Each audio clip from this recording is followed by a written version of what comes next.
পৃথিবীতে সবচাইতে শ্রেষ্ঠতম দোয়ার স্থান হলো মা বাবা। ওই মা বাবা যদি হাত পাতে আরশ পর্যন্ত পৌঁছে যায়, ওই মা বাবা যদি বদদুয়া করে, পৃথিবীর সব তীর সব টার্গেট মিস হতে পারে, কিন্তু মা বাবার বদদুয়া কখনো মিস হয় না, কখনো মিস হয় না।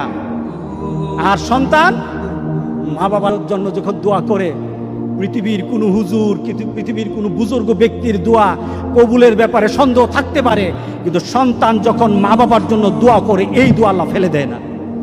সুবহানাল্লাহ। কারণ মা বাবার এই দোয়াটা শিখিয়ে দিয়েছেন স্বয়ং আল্লাহ সুবহানাহু ওয়া তাআলা, রব্বির হামহুমা কামা রব্বায়ানি সাগীরা। আপনি কবরে থাকবেন, আপনি প্রত্যেক নামাজে আপনার সন্তান দোয়া করবে আপনার জন্য, রব্বির হামহুমা কামা রব্বায়ানি সাগীরা। পড়েন, মা বাবার জন্য দোয়া করেন প্রতি নামাজে বলেন মা বাবার জন্য, রব্বির হামহুমা কামা রব্বায়ানি সাগীরা। আপনি দোয়া করেন, দেখবেন আপনার দোয়ার কারণে আপনার সন্তান আপনার জন্য দোয়া করছে।